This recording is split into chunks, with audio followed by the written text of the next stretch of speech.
Everybody, this is Perch, and we're back talking to Mark. Mark, how are you? Doing very well. Now, what anybody listening to this doesn't realize is I can see your face. I can actually see You can. Amazing. Now, nobody else can at home, but I've got the honour seeing behind the veil. This is like, in Empire Strikes Back, when you get a glimpse of Darth Vader from behind kind of thing. It's like, everyone else can only imagine it, but I'm looking right at you. It's amazing. I'm sure it's unnerving. Yeah, I look more tidy today, right? I think. You do? Have you had your haircut? Yeah, it's all cut. There's a nice dress shirt on here. We're doing well. I got a haircut about 2 or 3 weeks ago, and I looked like JFK or something. It was the best haircut I've ever had. I had to put a picture up online because it looked so great.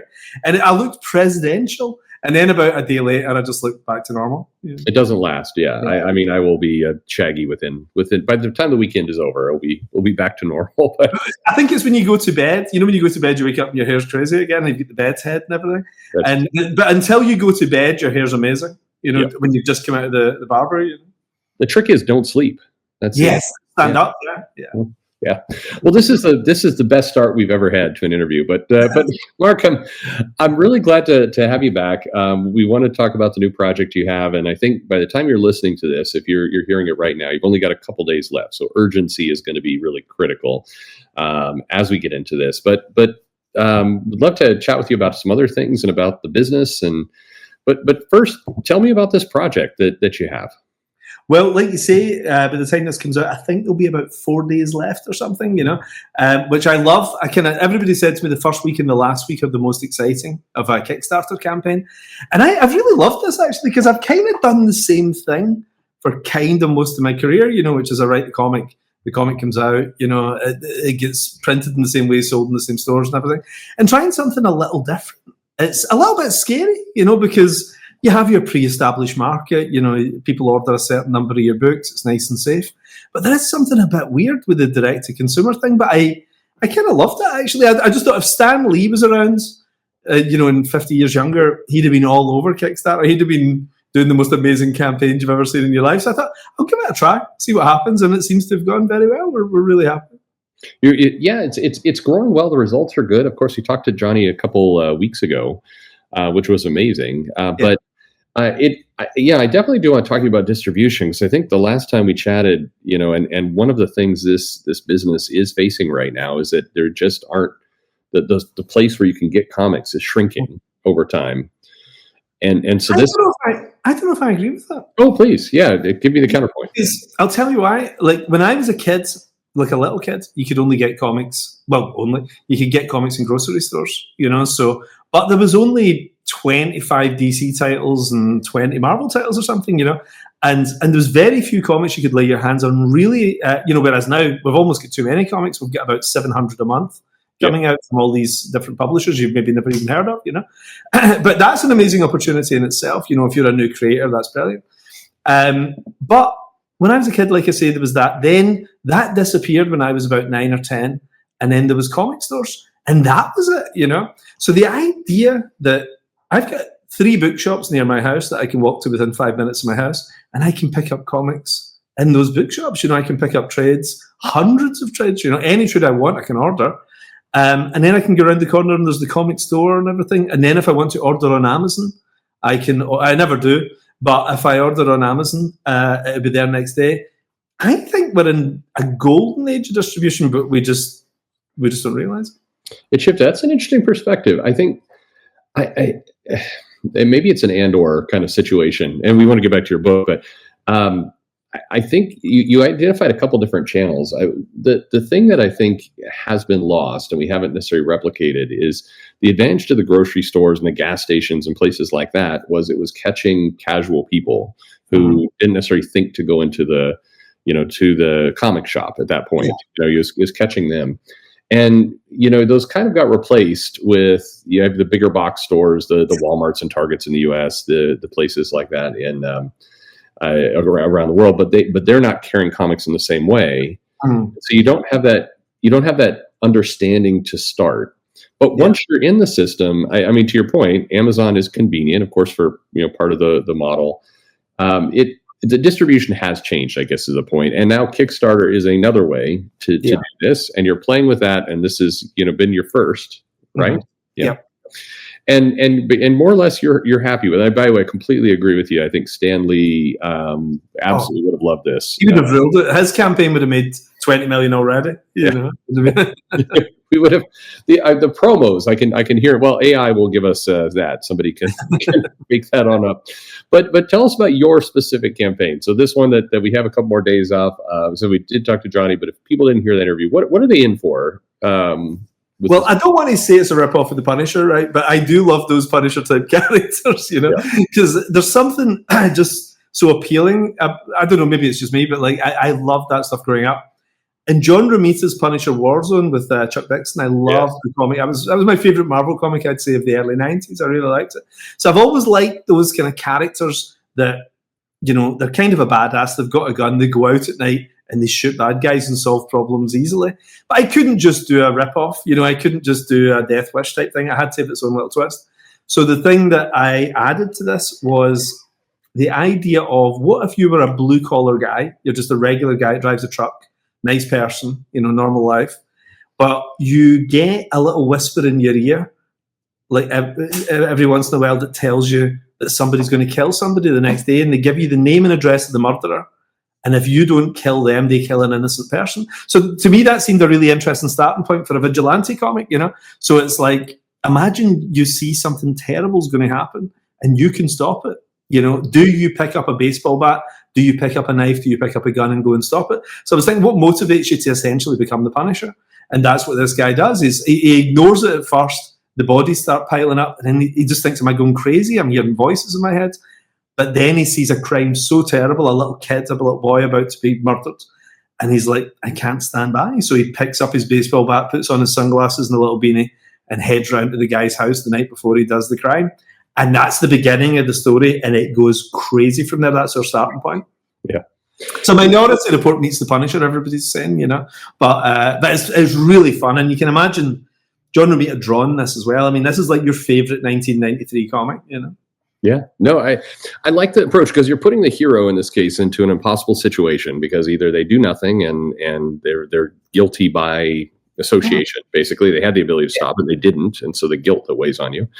Or you go in and you preempt something, but nobody's really going to understand that. You know, the other people around you are going to think you're just a murderer, and so you got to somehow convince them of something impossible. So it's putting the hero in an impossible spot, and I think you do that very effectively in a lot of your books. That you create situations for the protagonist that just, you know, they're doing the right thing. They're the reluctant hero, or in the case of Kick-Ass, maybe the hopeful hero. But they're not understood. I mean, they're having to go against the natural flow of things in order to be the hero they need to be.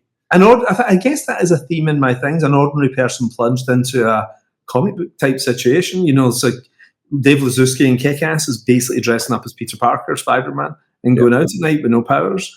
Eggsy in Kingsman is a normal kid who's being James Bond, you know? So this is maybe just a regular guy. Does he become Charles Bronson or Frank Castle or whatever? What pushes him into that? And it's an interesting one, because he knows there's a problem about to happen next day. So he calls the cops and he's like, listen, there's a crime about to be committed tomorrow. And they're like, what the hell are you talking about? You know?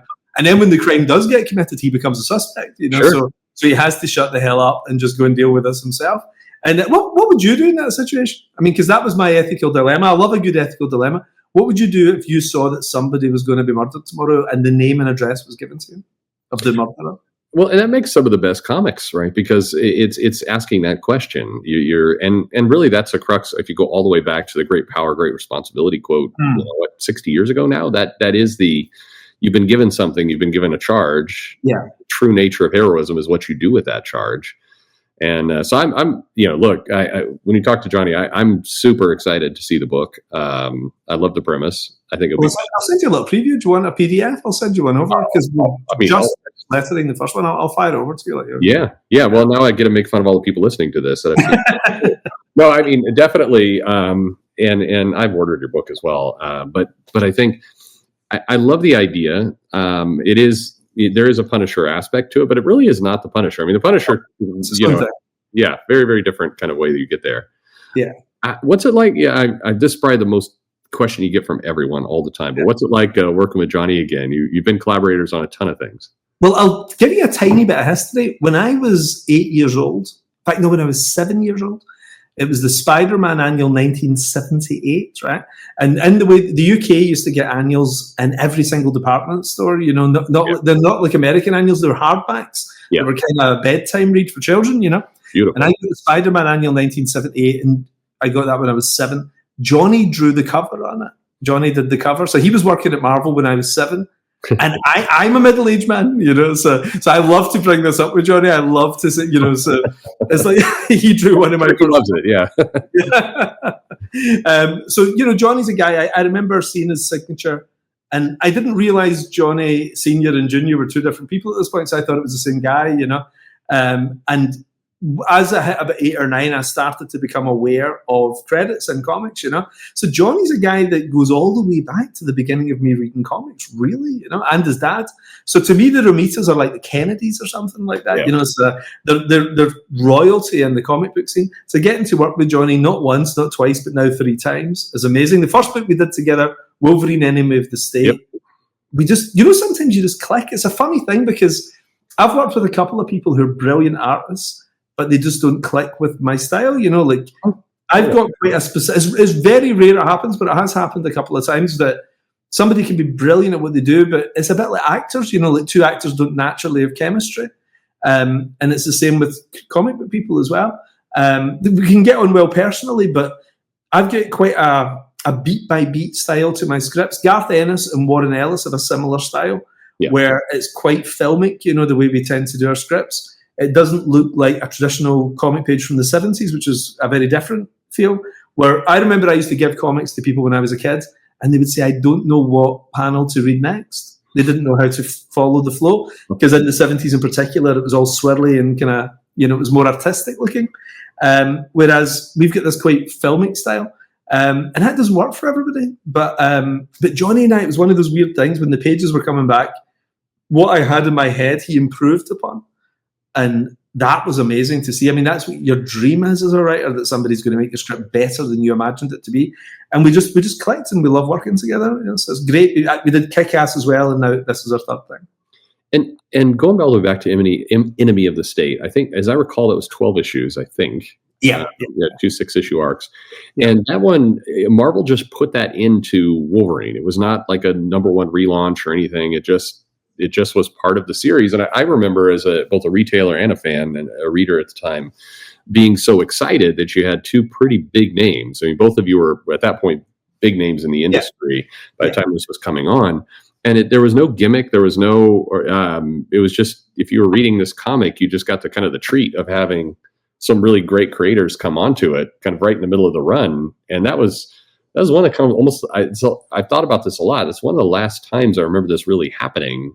Did you do the other side? Old Man Logan? I did the same for Old Man Logan. I just did the regular Wolverine book 40 issues down the line or something. Yeah, it just rolled from there. That was great. We don't see that anymore. Now, I mean, personally, your kind of history and your presence in the industry, you would be a #1. It would start it all over again. I would want to, because I requested this. Because what happened was, Wolverine, they said to me, do you want to do Wolverine? And I was like, yeah, because I really like the character. I love the Wolverine character. Yeah.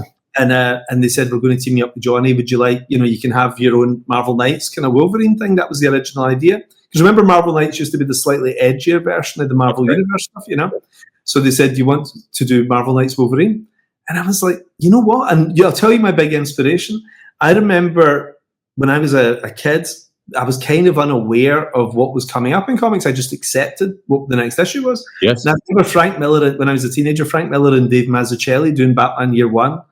But I can't remember the issue number. You know, it was didn't matter, right? It was like 396 or something like that. I can't remember. But I remember it was just the next issue of Batman.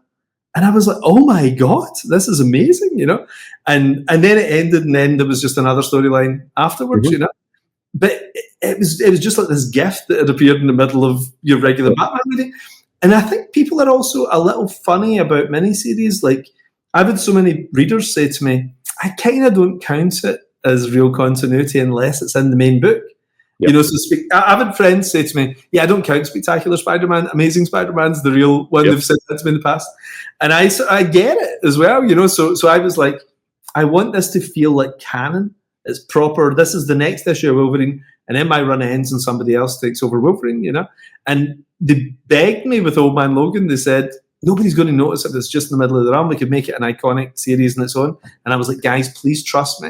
Make it number 71 or whatever it was, of Wolverine. And it just feels kind of special then. It's just a good, like the Steve Englehart run of Batman's only 8 issues long. Yes. But it's in the middle of, just the regular Batman run. But it stands out because, it worked. There's a lot of history that show where you had burn runs happen that way. You had, you had some Todd McFarlane stuff go that way before they did ultimately relaunch Spider-Man. But I'm glad this is a great part. I've never heard this, your part of the story with this, but that was definitely the feeling I had. I know it was a feeling the customers had. And, I get the same thing. People saying, well, a miniseries, it doesn't necessarily really count. I've relayed this to editors who say, well, I don't understand why they think that. And I'm like, of course you do. You trained them that way. You actually trained the readers that way. And so it's always quite frustrating to me. But I'm really glad. So the two of you working on that run was awesome at the time. Great. And I remember the pages coming by. I don't know if you remember, but there was a big splash page come in, and it was Wolverine stabbing a shark. With both claws, and I was like, "Oh, this is amazing! This is working with Johnny is a total treat." No, you get some great stuff, and then of course going to Kick-Ass, and that grew into everything that it's grown into. Out of curiosity, because I asked Johnny about this during the discussion, I think he had a bit of remorse. He didn't keep doing more Kick-Ass with you. You had other spinoffs, and I think he wished he could have done more. I know Johnny. Unfortunately, although we made way more money from Kick-Ass than you do at Marvel, Johnny unfortunately was under contract at Marvel, right?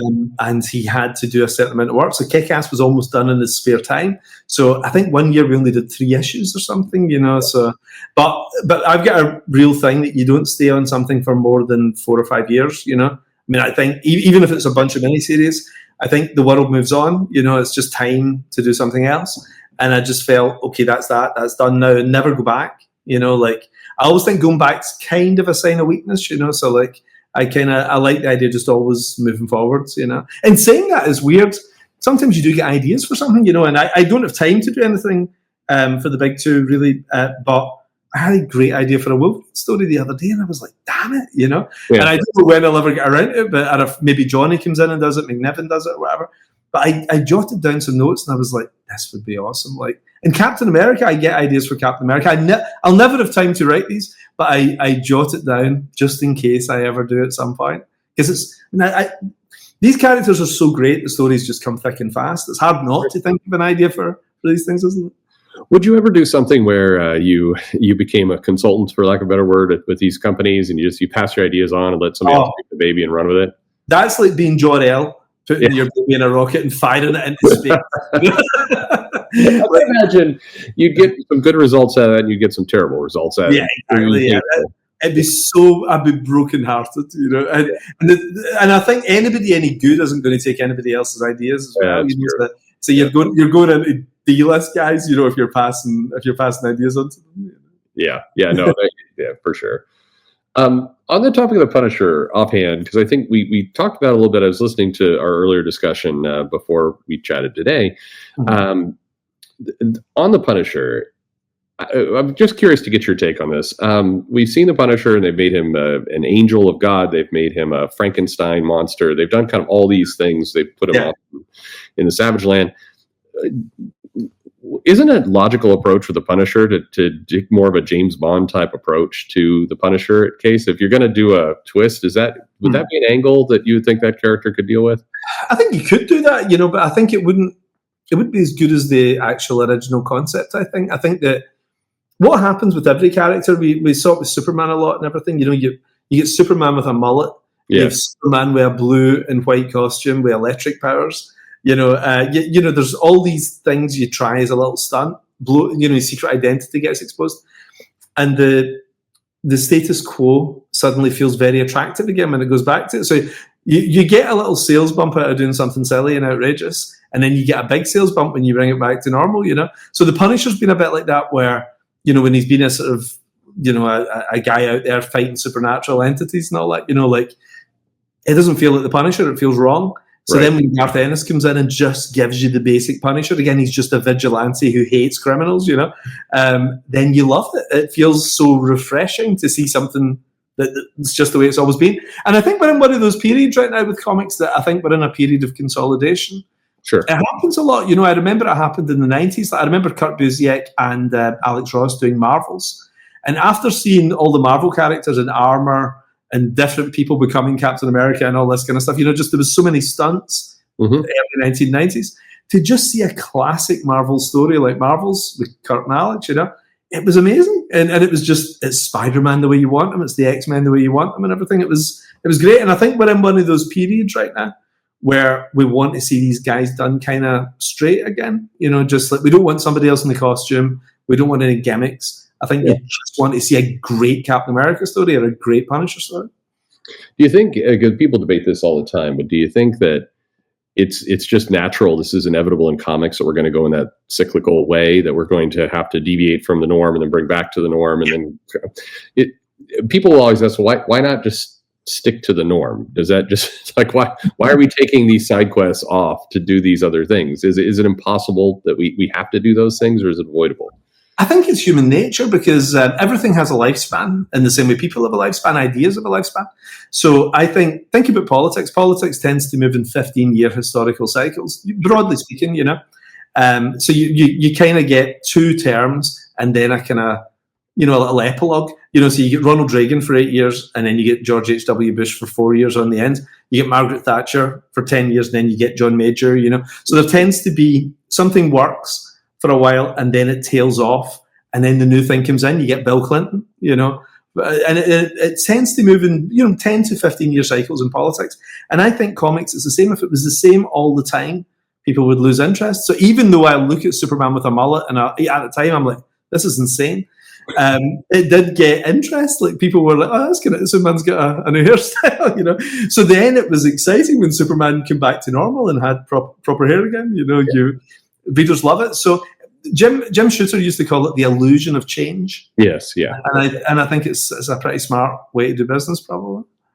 Yeah, it's tough. I do agree with you. I do think the cycles are starting to tighten more and more. It does feel like you've got factors where people, the natural flow of things is to have kind of that cadence, but you've got people trying to force it. And I feel when everybody tries to force it, it goes sideways. Like there was a period at Marvel where we changed everything all at once, and if you had stretched that out or done it more in pieces, it might have taken better. But kind of that forced the situation. It wasn't really ready to evolve. But Superman used to get revamped every 15 years, and I remember pointing this out to the Superman office years ago.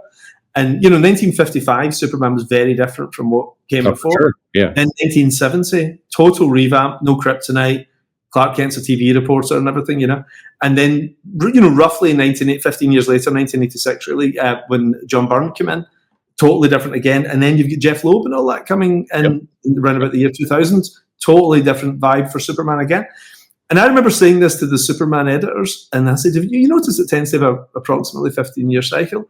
And they said, don't be ridiculous. We don't think, next year we're going to, get together and we're going to change Superman. It's time. And I was like, no, it just happens naturally. You don't realize it in the same way that the public just gets tired of one guy in office and they want a new ideology. Yeah. No, it happens. I do think there's the editors sometimes don't have the zoom back capability to kind of look at what's happened historically, but it does happen a bit like clockwork. Well, speaking of kind of wrapping things up a little bit, you did Big Game. So the last time we talked, I think Big Game was just about to come out, or cycle of that. Did that feel like you mentioned, not going back to things? Was that kind of the bow on top of a lot of the work you've done? It was. I felt because I'm very wary of that. That I'm not going to write Superior 2 or something like that. Unless you do it at the time. If it feels natural. But if you think, oh, that made a lot of money, I should maybe go back and do another one of those. I think that's always a huge mistake. Because it'll never be as good as the original was if you wait 10, 20 years or whatever. The Big Game, it was funny because I'd always said I'm never doing a crossover between my characters because I find universes, I know this sounds crazy coming from me, but I find universes a little infantile. There's something there's something unsatisfying about it. I like the idea of everything sort of being self-contained, and I love those early Marvel movies where Spider-Man, he maybe had a little bit of a reference to something, or Batman, you had a little hint of Metropolis or something like that. But I don't need to see everything crossing over. I think it makes it convoluted, and I think there is something juvenile about it, And it was fun building up to the Avengers and everything, but then it just becomes this spaghetti mess of plots that all blend into each other. So I always said I'd never do it. And then the 20th anniversary of Millarworld was coming up, and I thought, actually, it would be kind of cool to do some kind of event to mark the 20th anniversary. And I did have an ending for some of the stories, and I didn't want to write another Kick-Ass series, for example, but I thought, wouldn't this be nice to end Dave Lazuski's story in a way that you don't expect? So in Kick-Ass, it ends with him giving up being Kick-Ass in the comics. Spoilers, it was 2013, but he just gave up being Kick-Ass. So this is a story about him as an adult, years on, thinking, I kind of miss dressing up and hanging out with my friends. And in that world now, the Millarworld universe, if you like, there's superheroes now, and the idea of him wanting to get in on this seemed kind of cool, So, but yeah, so it's a one-off. I'll never, ever do it again. It went great. I mean, I was really happy with it. Pepe Larraz's amazing artwork. But it felt like the end of that particular era, I think. It just brought to an end a lot of stories I'd been writing. Now you have Nemesis coming out. Any other characters from that world that you think you'll pull forward, or?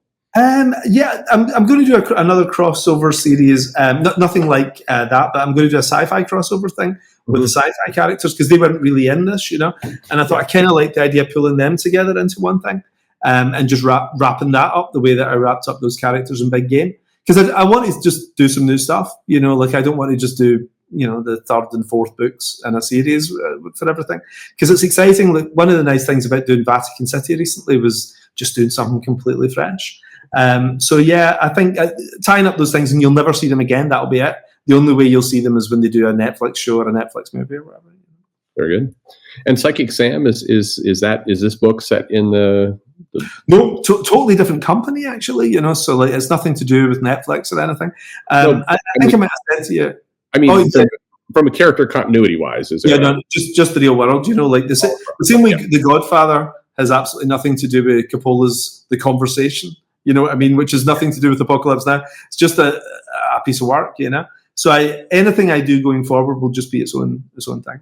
Okay. Yeah. No hope of no Psychic Sam meets Nemesis. No. There'll be no Easter eggs or anything like that. Just completely stuff. Yeah. Now you did this. You're doing this book with Kickstarter, and again, people can get in on it. The links are showing throughout, so make sure you click on that. If you haven't, I question a little bit. You saw the John Romita interview. You've seen all this. So if you're listening to this interview now and you haven't gone over that book, I don't know exactly what's going on, but if you haven't, go there now.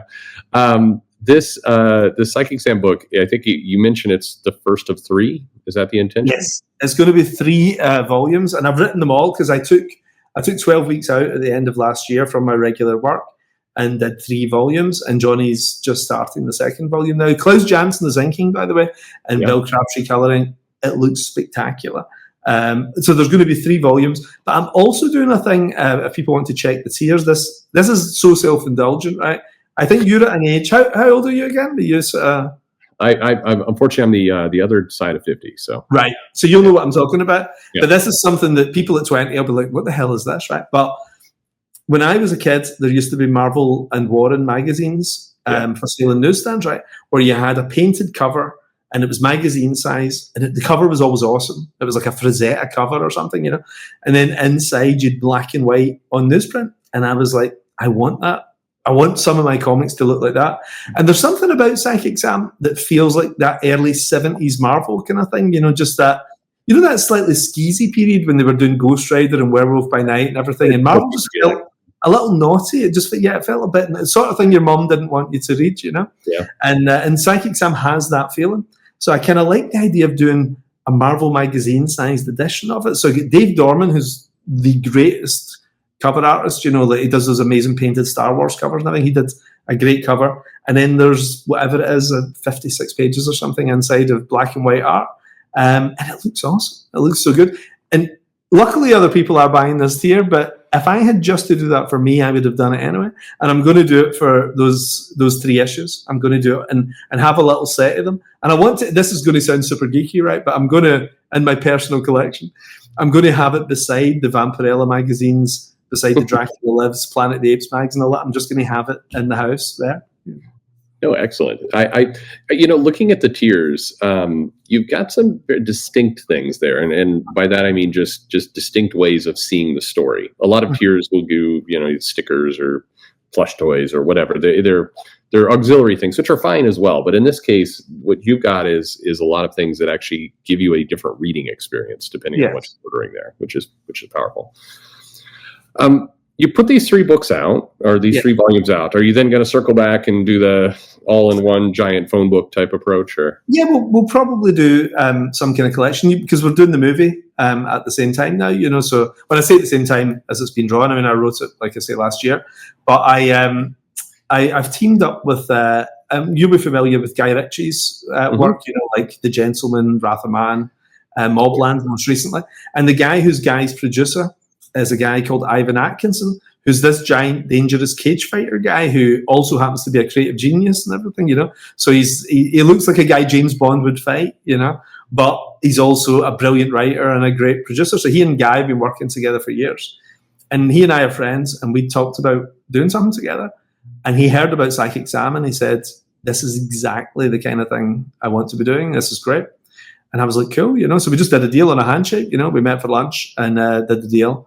And the screenplay for that's being put together just now. We've got our director. And by the time this comes out, the meeting will have taken place. But our director on Sunday this week, so that's Sunday the 29th of June, our director is meeting the actor who we want to play the part. And this director has worked with this guy twice already. He gave him his big break. So the actor and he are really good friends, and he really wants this guy to be the lead. And if it's this guy, this is going to go absolutely nuts because he's a major star, So it's very exciting. I'll know Sunday night, I guess. Here's hoping because it would be pretty cool. And I talk about this. I mean, I love speculation. I'm a guy who bought like multiple copies of all those books in the 80s and everything, for speculation purposes. Yeah. But it'll be interesting because when you do a Kickstarter, you only print a couple of thousand copies if you're lucky of these things, It's not like a print run like Marvel and DC where you maybe do 50,000, 70,000 or whatever. Kickstarter's tiny. And these are going to be the first editions of this. So if, say, there's 1,900 or 1,800 copies of this out there, how valuable is this going to be if this blows up as a major Hollywood franchise, Because we're planning on doing 3 movies. We're planning on doing 3 of them. So that's pretty cool. I'm kind of curious what that'll be like. I'm tempted to print up a few extra and just keep them at home, sell them 10 years time. As long as you're doing a run, it wouldn't hurt. Yeah. No, it's I think it's a new wrinkle because you are a lot of people who do the Kickstarters. It's an idea and a project. Nothing wrong with that. It's something that they're always going to want to bring to life. In this case, you've got it a little bit more structured. You've got a plan for the 3 volumes. You've got the artist and somebody you've worked with in the past. Klaus is amazing. You've got a good team there. You're talking about the movie, simultaneously. I'm assuming if you get all this stuff inked, then there'll be a pretty big announcement. If you time it right before the thing ends, which wouldn't be ideal. I mean, maybe even if hopefully we'll certainly announce the director, I think, for volume 2. And hopefully we can announce the actor by volume 3, I'd imagine, But that's a nice little stunt at the beginning of each campaign as well, So if we announce the actor at the beginning of volume 3, that'll be awesome. That'll just finish the book and that'll be lovely. Now, all your time, you obviously worked at Marvel, you worked at DC, you did all these, pretty iconic things. You made them a lot of money. You did the deal with Netflix, which got you a lot of exposure to some of the things we're talking about now, right? I'm curious, and we'll see if I'm asking the question the right way, but you've leveled yourself up a bunch of different stages through your career. You captured kind of what it was to do the independents and the big 2 and with movie deals and kind of all these different pieces. Was that intentional on your part? Because I think a lot of people, they stop growing, and it feels like you've been very intentional in keeping learning, keeping growing throughout this time. Well, it's funny. I remember when I was doing the Ultimates. The Ultimates it took 5 years, because Brian put so much work. Brian Hitch put so much work into each issue. it took a while for the book to come out, but it took 5 years, and it was God, how many? 26 issues, I think, or something. And people said to me, "Why are you leaving after just 26 issues?" And I said, "It's just time. That's I've done that story now." And they said, "But it's making a lot of money. I mean, it was a top 3 or a top 5 book the entire time. It was Marvel's top title most months." And they were saying, the guys at Marvel said to me, "Are you out of your mind? The next book you do will probably not sell as much as this." And I was like, "But I don't care. I want to scale something new, And to me, the vision of hell creatively is to be writing issue 80 of a run or 120 of a run. It's just, and pals of mine who've done it have said to me, "No, it's pretty good because you might do 10 terrible issues and then your next 5 are amazing. It'd give you find new reserves in you." And I was like, the reader should not be paying for me to find new reserves in me. I've got to give it my absolute best, or what's the point, So so I've always looked at my career like that, where once I've scaled a certain height, I think, okay, what can I do from here? What's the next thing, So when I was in the British independent scene, it was an amazing thing to get into DC, then to go from DC into Marvel, and then Marvel into independent and Hollywood was amazing, So then now I'm in Hollywood. I've been in Hollywood for quite a few years. I'm also starting my little side company, where we're going to make Psychic Sam with a co-financing deal with a lot of private money in there, which is even more exciting than doing it entirely with the studio, because as producers, you get a lot more back end, it'll be great. So you have to grow, you have to think, okay, here's what I did 5 years ago, or here's what I did 10 years ago. How do I take it to the next level? I think it's human nature, whatever job you do, don't you? Like when you're a registrar in medicine, your plan is to become a consultant. You're not going to stay a registrar, are you? It's tough, though. I mean, and I think you kind of hinted at it earlier. You had people at in this case with the Ultimates with Marvel say, "What are you, crazy? Mm-hmm. There's a lot of certainty here. You can keep doing this. You can keep selling this stuff." And that's the voice that every creator's hearing. Mm-hmm. And so, and I think, if we're speaking really honestly, I think there's some risk there, because if you don't take that advice, there's kind of an unwritten threat, maybe too strong a word, but if you have to be really confident in your own ability to keep building this mountain for yourself. Or stupid. If you're stupid, you just think, this will be fine. This will be fine. But I mean, at this point, history has shown us enough. The people who take the risks do get the rewards. Like there's it's been a repeatable path. You're not the only person who's invented themselves this way, and it's worked out quite well. And I know there's some stories of people who haven't made it as well, but there's a lot fewer stories of the person who just stayed on the title and wrote it into the ground. Yes. Which is the last 20 years. Yeah, I think even before that. I mean, if you think in the 60s, 70s, 80s, some guys were on titles their entire careers, like pretty much on the same title. But the one certainty is there might be a few bangers in there, that are great, but generally enthusiasm from them and from the reader declines, and people are begging for someone else to come in, So I always think it's a good idea to get off the stage at the right time, So for me, I had 9 great years at Marvel. I could have stayed on. They offered me $1 million.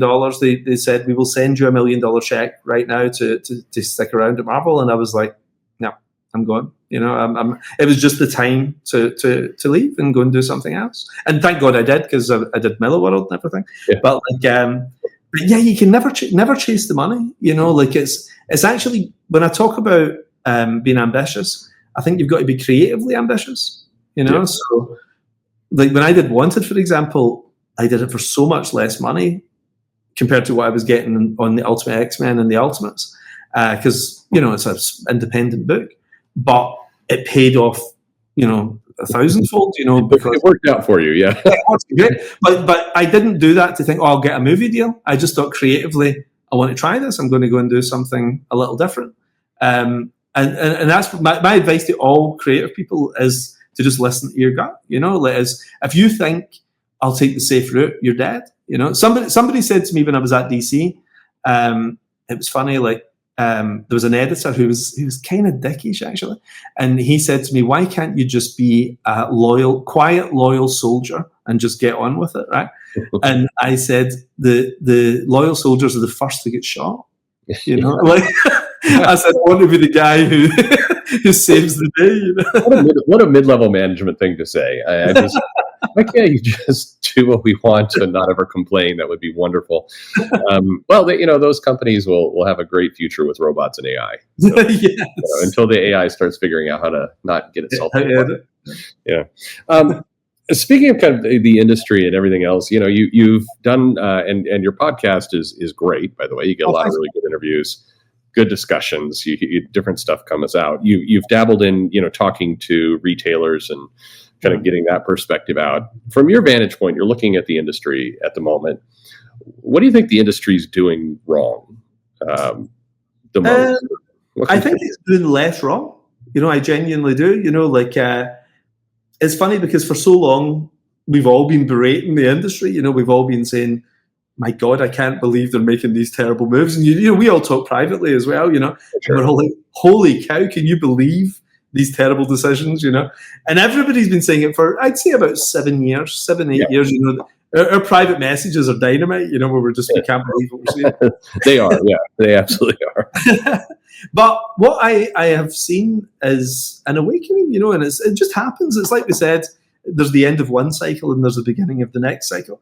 And I'm seeing some great talent coming through. I'm seeing enthusiasm again for books. Me personally, I always trust myself as a barometer of things, right? And I'm a guy who goes to the cinema 50 plus times a year.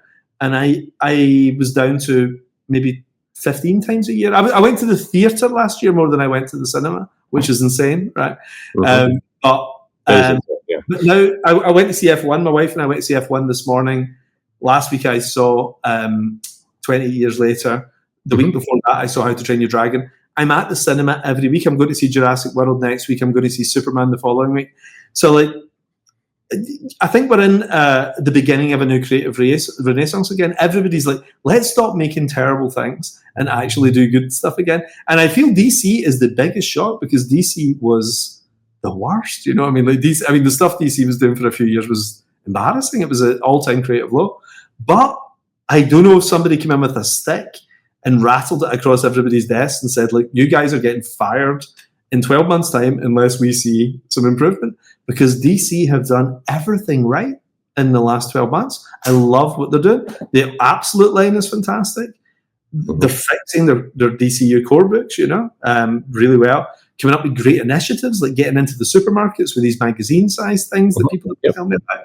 And the DC compact books, what a brilliant idea, And they seem to also be working in some symbiosis with the DC movies, DC Studios. Which is great. Why the hell was Marvel not doing that for the 15 years, where they're working in tandem and, you're getting David Corenswet covers, on Superman books and everything. So I feel as if there's a bit of joined up thinking going on at DC, which I don't know who's behind it, but somebody's doing a great job there. If I'm speculating, I think they're just listening to my channel and they're taking No, I don't think that at all. But I do think the way it feels to me with DC, it's less. I don't think it's a stick moment from talking to the people there. I think it's that. I think a group of people finally achieved a critical mass of people who said, I think we can do better. We can do big things. What's actually stopping us from doing some of these big things? And it turns out, nothing is stopping us but ourselves. So let's just do it. A little bit kind of as you described in your career, what you've done. And I think.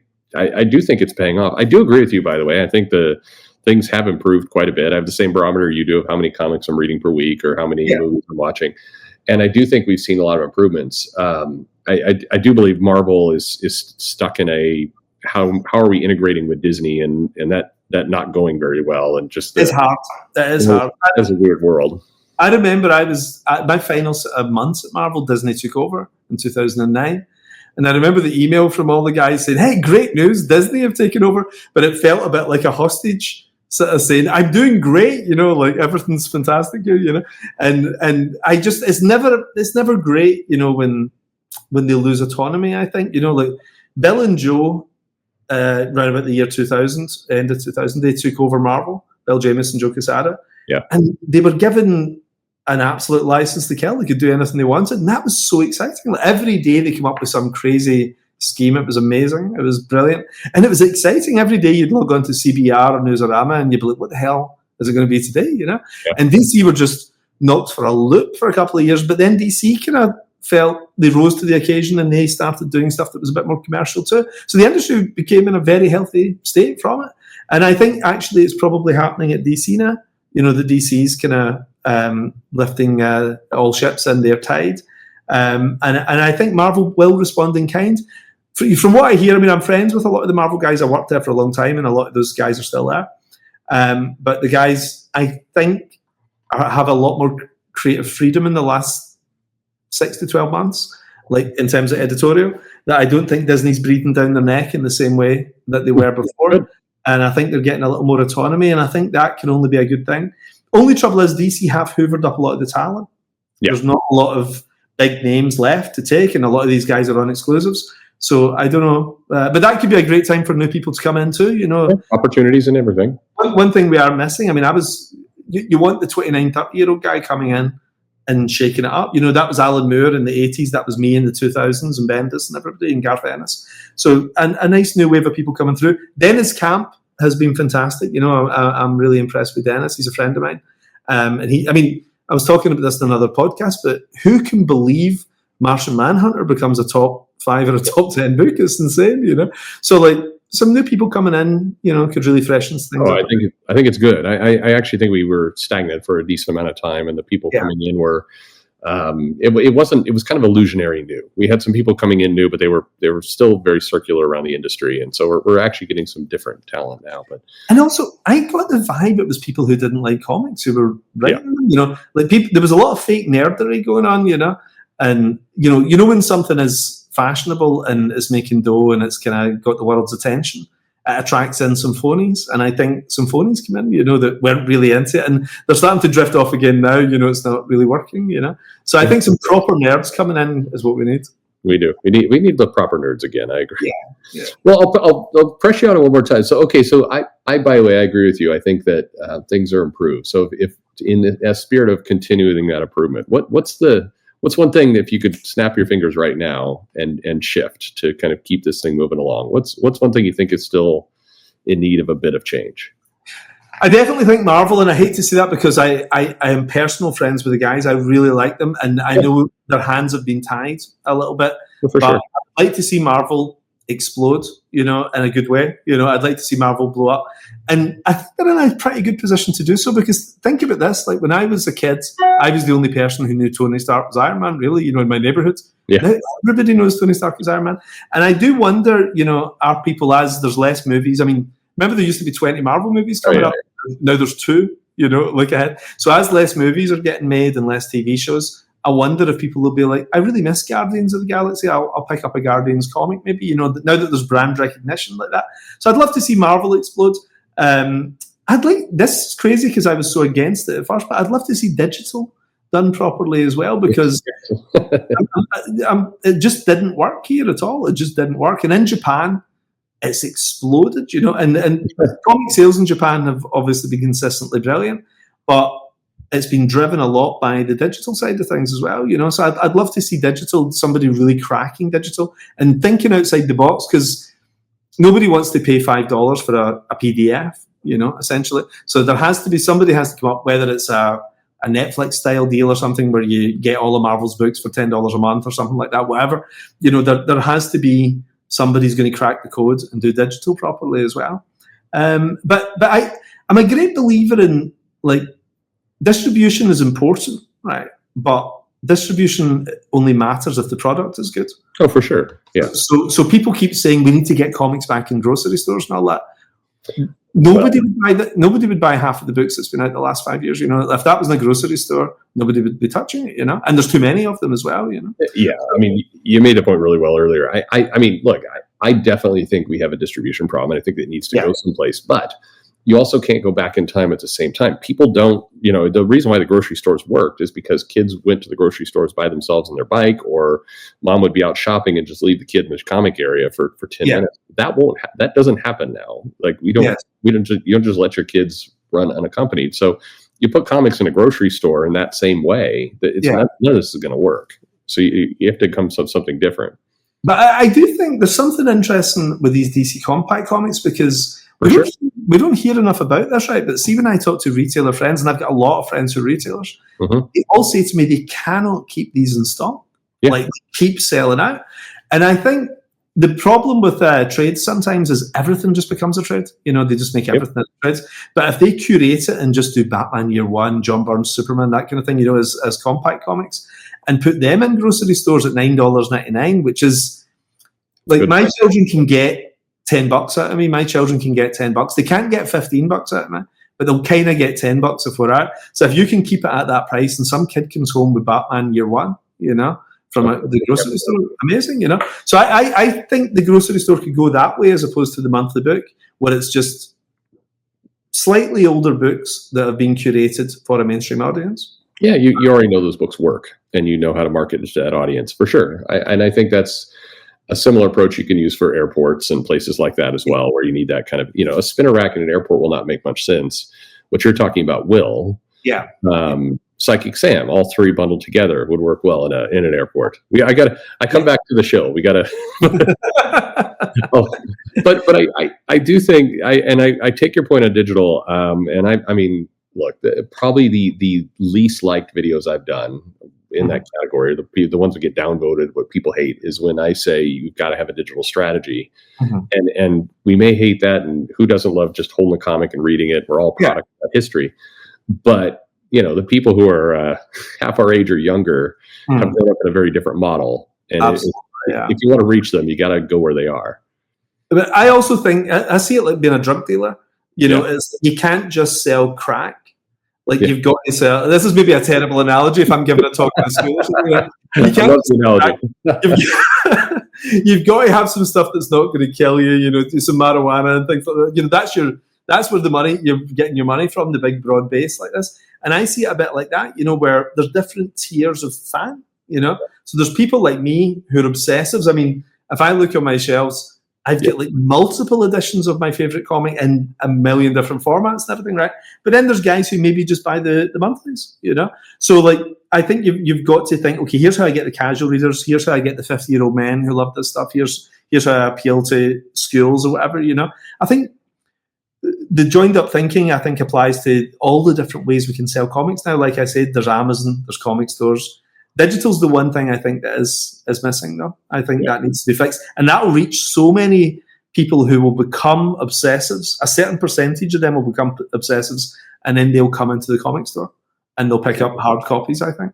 Oh yeah, no, I completely, and it hasn't been taken seriously in the West and in Europe to the large extent. It hasn't, like it has in Japan and Korea. It has not been taken seriously other places. So, if this was a magazine article, though, the headline "You can't just sell crack" is what I would. That's sort of the business advice to any young person. You know, so don't put everything into crack. Yeah. Well, I think. What would you like to tease? Obviously, I don't want to get too ahead of things, but you know, you have Psychic Sam. You're doing this book with Johnny. What can you tease us for next? Like, what are some of the things you're looking at that are coming up? Well, I'm trying to think what's on my desk and what's actually public. I've got right now Magic Order. The final issue, the artist is amazing, but my God, he took a long time with that last issue. We had so many of them banked, right? And I think he just sort of relaxed, you know, and then it was like the tortoise and the hare. The final issue took him 6 months. So the final issue of that is finally coming out. It's coming out middle of July, around about the time Superman's out, you know. So Magic Order wraps up, and that's it done. The whole thing's done, the 5 volumes. The sequel to Huck has just started. Issue 2 of that's out just now. Vatican City's just finished. Nemesis starts in August, the 3rd and final volume of Nemesis. And Matteo Scalera drawing it, who's amazing. He did King of Spies with me. He did Space Bandits. Fantastic. So there's Nemesis. And then Psychic Sam, of course, launching over summer with the Kickstarter. Then I have a big secret series I'm announcing in October.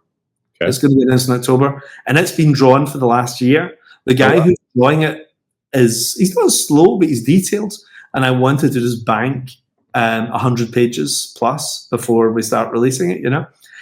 So that's October, and then I'm doing the big sci-fi crossover thing in Millarworld for I think about January, and then I think I'm probably going to have to take a bit of a break because I've written most of this stuff already, and we're shooting 3 things back to back. So I'm going to be focusing on the film stuff for probably about 1.5 years, 2 years. So there'll be virtually no comics out for about a year or so, 1.5 years, until I catch back up and then get back into doing some. Because I loved it. I mean, everybody seems to want to get into Hollywood via comics, but I just like doing comics. I mean, I love working in Hollywood, but doing comics is so fun. Nobody gives you any budget meetings and things like that. You just sit and have fun. It's great. No budget, but also the ability to show things on a page that would take millions of dollars to produce if you were actually film them. So it's a nice dichotomy there. And also getting a page in from Travis Charest, when I did the Ambassadors the year before last, I was getting, once or twice a week, I was getting a page in from Travis of new stuff that I'd written, a double page spread from Travis Charest. I mean, this is the stuff I Google in my tea break for fun. I love seeing comic book art.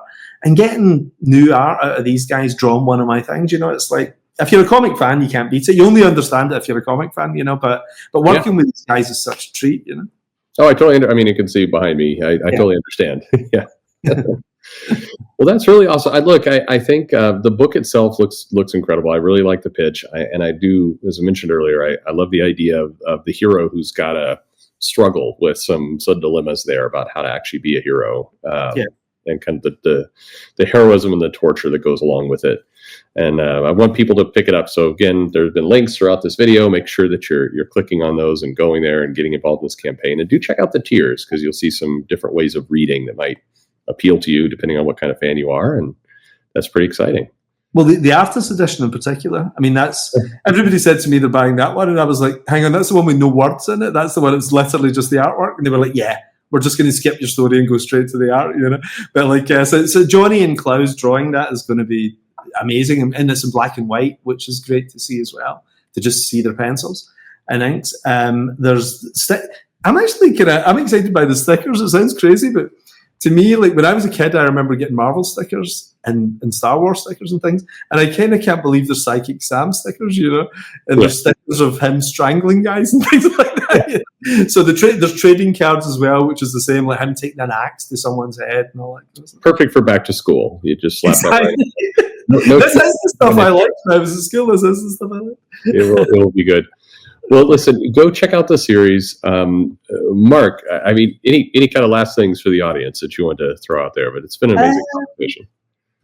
I can't think of anything in particular, but they can hopefully find me. Like I'm on all the socials, says, enjoy Millar Time. Come along and check it out. Again, it's funny. So many people have said to me, "Why don't you get actors on Millar Time?" And it'll really boost up the numbers. And I'm like, I'm quite happy doing 5,000s of proper comic guys. It's so niche. Like who cares other than guys like us? Who your 3 favorite Jack Kirby inkers are and things like that. And I don't want to take it away from that. I want to just keep it like that. So if you are a comic obsessive like we are, come along and check out Millar Time as well. It's a lot of fun. Brilliant. Yeah, you got to subscribe to that. Absolutely. And go check out the book. And Mark, whenever we talk, I look up and it's like, oh, it's been an hour, and it doesn't feel like it. So at least for me. So I really want to thank you for taking the time today. Oh no, thank you. And can I just apologize for all the sweat? Like it's so hot here. It's unreal. Like, I'm from a really cold country, right? I'm from Scotland, and I moved to England. My wife's English, and I moved here about 4 years ago. It's so hot. I'm sleeping on top of the bed covers every night. It's just too hot. So I'm not built for this. So if anyone's wondering why I'm glistening, it's but they won't see you. See, this is all like it's just audio, so they won't. Oh, even me as well. I'll just Oh, beautiful, right? I don't even have to apologize. Then that's great. Just apologize to you. Yeah. No worries. I apologize to you for this haircut. But, well, Mark, thank you very much, and let's do make sure we talk again soon. Probably in October timeframe when you have this new announcement. Excellent, that sounds good. Well, listen, thanks again. That was brilliant. Yeah, thanks for listening. See you soon.